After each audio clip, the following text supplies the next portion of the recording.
Hello, my friends. AmyR here with Prairie Paper and Ink.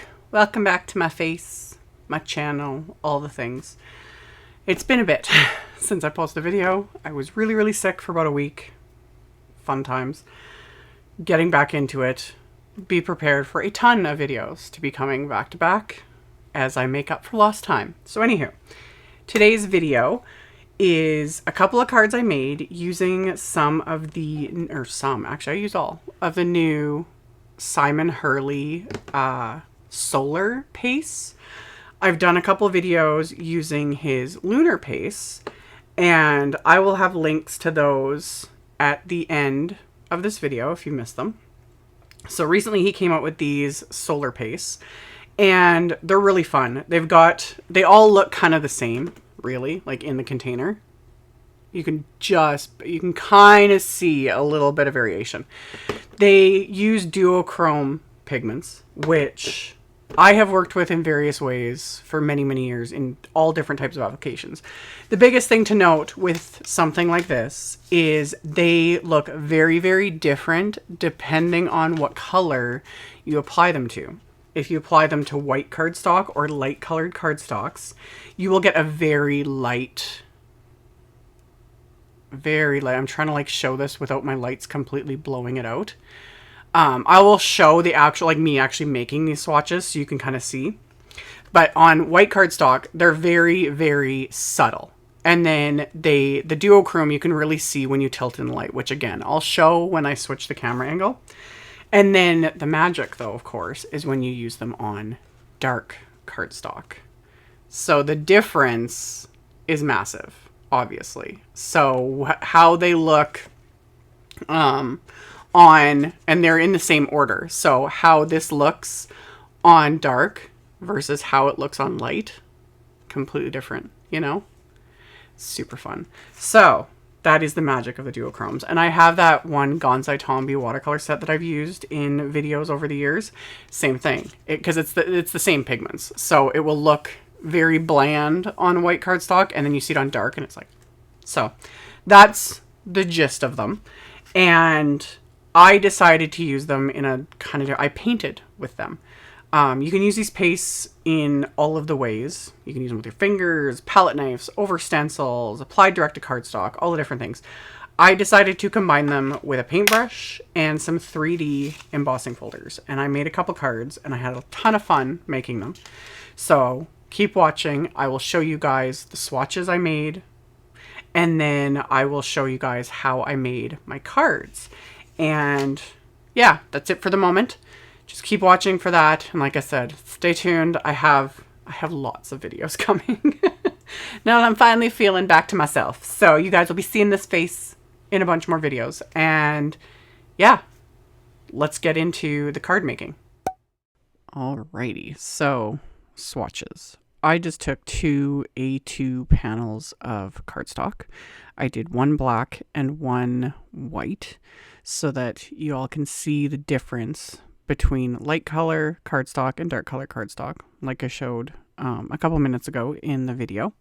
And I just use my fingers to apply this. You could get fancy and use a stencil and blending brushes and all the things, but I just swiped on each of the solar pastes, and I did them in the same order, basically rainbow order, as I normally would with anything. I generally will go in rainbow order, but also because I wanted to keep them the same, so it's easy with both pieces. I'll be able to just reference them, this is how it looks on white, this is how it looks on dark, so that depending on what sort of project I'm going to do. And then when these were dry, I just used a white gel pen on the black cardstock and just a black pen on the white cardstock, and labeled them according to the names of the little solar pastes. So I applied them first like so, just smearing them on with my fingers. It just wipes off with a baby wipe, no problems there. And then let them dry, and then I labeled them, and now I've got these pretty swatches. So I'm tilting them back and forth in light, because especially on light cardstock, that's where you can really see that duochrome that I keep mentioning. The color will shift depending on how the light hits them, and every single one is different. So like the Beluga, it looks kind of golden yellow when the light isn't hitting it, but then when the light hits it, it's purple, and that's the fun of things like this. So the crocodile tears looks pink, but then you tilt it and the light looks green, etc. So while they're more subtle on light cardstock, they shift more on light cardstock. On dark cardstock, you see more of the actual light reflected color. So after I did my swatches, I pulled out one of my favorite embossing folders, and I'm, as of doing this voiceover, because again, I'm still just a little bit of brain fog, but I'm pretty sure I have a playlist with all my embossing folder videos. I'll have a link to that at the end because I've used embossing folders for years. Love them, all different sorts of ways. I'll link to that playlist that has all those videos at the end. This one is Simon Says Stamps Peony Bundle Embossing Folder, one of my favorites. I've done several videos, I think, at least a couple anyway, using this one. And for me, with specifically Simon's embossing folders, I lightly mist my cardstock. That just helps it emboss better. And then I just lightly mist it with water. And I use my Spellbinders Platinum 6 machine, the platform, and I use 2 metal shims. There are different sandwich options depending on the machine, and you just got to, kind of fiddle and figure out what works best for your machine and the type of embossing folder. So I emboss black cardstock. Doesn't look like much here on camera because it's black cardstock. But to add the paste, I found what I prefer, at least with this type of a design, is to use brushes. So I literally just painted with the paste. It's super simple. It didn't take me that long. And using the brush gives me more control where I'm applying the paste, because a design like this, it's a specific design. It's not just a regular, full background, geometric, etc. Those types of designs, I would either just use my fingers to apply the paste or a blending sponge, that sort of a thing. I'll probably have videos in the future doing that. But for this, it was so much easier to paint it. And I'm just using my little cheapo brushes. I've got different sets. I'll link to a couple of different options. I wouldn't use my, fancier, expensive brushes. These pastes do wash out of the brushes. However, 1, you don't need fancy brushes, and 2, I'm not ever willing to risk it. I keep my nice brushes for the watercoloring and those sorts of things, but for pastes and just, the random stuff that I like to do, that's where these brushes come in handy. Off screen, I have a container of water. That's what I was swirling my brush in between colors. I would just really swirl it good to remove any of the paste from my brush. And then I would swirl my brush on just my little microfiber cloth to remove any remaining paste as well as any excess moisture, because I don't want a bunch of water. Because again, I'm just working on plain old black cardstock. So I ended up using every single color of the solar paste just because why not? Can't go wrong with all the colors. And I was just curious too to see how it all was going to look in the end. So I started with the bigger, like the actual main blooms, and I would just pick up the paste with my brush and then paint it. That's it, literally.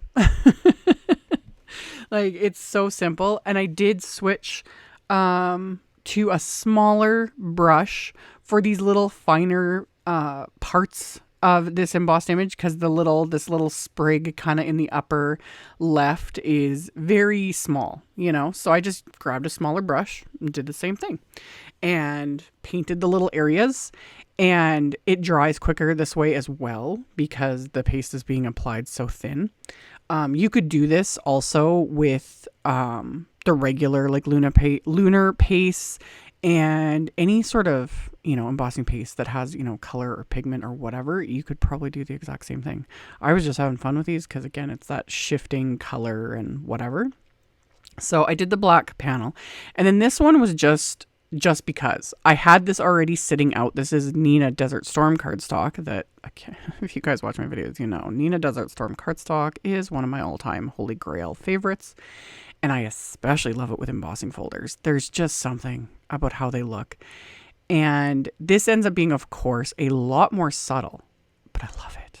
I do love it. So it definitely changes depending on how it looks in the light. And this is very similar to how it would look on white cardstock. But of course I get, the bonus of the Desert Storm craft look. I did the exact same thing, the exact same colors, everything, using the brush, painted it on, and I would just tilt it in the light to make sure I actually covered, all the different little areas with each of the colors of paste. And I filled in the whole thing, and I ended up loving it. I wasn't sure. I was like, this might end up looking kind of, because, again, it's very subtle. But I was like, oh, the colors are just pretty. So once I was done both those panels, of course, I'm going to add splatter. I'm going to use Perfect Pearl powder and a little bit of water and my little fan brush. So I put both the backgrounds into my splat box, put some Perfect Pearl powder on just one of my little palettes, added a couple drops of water, swirled that up with my fan brush. And in the same way, the splatter is going to be more subtle on the Desert Storm panel, but it will show up in the light. And then on the black, of course, it shows up much better. And it just gives it that little extra something. You guys know, I love it. So added the splatter, let that dry. And then for my little main sentiment, I'm using this CZ Design. This is the basic trio wafer die set. I just used the Hello wafer die from that set. And I die cut some of Simon's white glitter cardstock. And then I also off camera die cut just scraps of white cardstock. This is why I keep all my scraps, because they always come in handy. So I die cut the white glitter for the top portion, and then the scraps were die cut so that I can stack them together to give them dimension, of course. And to do that, I'm just using craft tacky glue that I have in this little Gina K precision bottle. I have been doing this for several months now with Simon's craft tacky glue and this little precision bottle, and it's been working great. I've been loving it. It just works. For those that I've had people contacting me asking me about it, because craft tacky glue is very, very thick. If any glue you have, if your glue starts getting thick, it's going to thicken up the more you use it because more air gets in the container. So add a drop or two, and I'm literally a drop or two of distilled water and shake it up really well. That can thin out your glue. All you generally will need is like a drop. Don't add too much. You thin out your glue too much, it ain't gonna work like glue no more, So I do that rarely, but with the glue I've been putting in the little precision bottle, I don't thin it out. I just stick it in and it works. So anyway, on the inside of the cards, I kept the card bases. They are top folding A2 white note cards. And I pulled out my another oldie but goodie favorite. It's the XL Greetings 2 stamp set. And this particular stamp from this set is just one of my faves. And I stamped that onto the inside of my card bases. One of them I stamped with Simon's Fossil ink. This is just one of my go-tos for anytime I'm using like Nina Desert Storm, because the color just goes so well with it. And then the other one I stamped with Nocturne ink. Once the insides were stamped, I took those panels and I trimmed them down with my little guillotine trimmer so that they'll be smaller than the card base, so that the card base will kind of frame it up a little bit. So I ended up trimming these down to 5 inches by 3 3/4. Yeah, just kind of my go-to size when I want just a nice little frame there around the images. And once those were trimmed down, I'm going to cover the back of them with Simon's Big Mama foam tape, because again, it gives it a little bit of dimension, but not a lot of bulk. So applied that to the backs. And then I was using my little die pick to peel off the paper, because now that I've started painting my nails again, you want to, not get, chip all the nail polish. Don't get your hopes up. I don't know if I'll have, my nails painted in every single video. It just depends. I have a habit of getting nail polish and looking at it and planning it and then not using it. But anyway, it's one way to protect your nails is use tools to do the things and not your nails. Because as I used to always tell my clients back in the day when I was an esthetician and owned my salon, your nails are jewels, not tools. So anyway, applied the backgrounds to the card bases, and then I adhered my sentiments, and then of course I had to adhere some bling, and that's where the other side of my little die pick, that's the honeybee one, I'll have a link to it. the little like spatula side works really well to open these little containers that I keep my bling in. And these are Studio Katia Magic Pearls. They're just perfect. So I stuck those into place with dabs of Craft Tacky Glue. And that finished these cards off. These were fun. These pastes are fun. There will be more videos. As of doing the voiceover, I'm not sure if the pastes are even in stock. They've been very popular with good reason, but everyone will be restocking ASAP. It's all good. I'll have links to all of that. All the supplies I used, etc., will be linked in the description box below the video. I will also link to my blog post, which will have the photos and picture links and all the info. That will be linked below as well. And then at the end, I'll link to that playlist I mentioned and the other videos I've done recently using the lunar paste. So you can check those out if you've missed them. And as always, thank you all very much for taking the time to watch my videos, for thumbs upping and commenting and telling them robot overlords that you guys like what you see. I very much appreciate it. Subscribe if you haven't. I'd love to have you. And stay tuned. I have a ton of videos coming. So I will see you all very soon in the next one. Bye.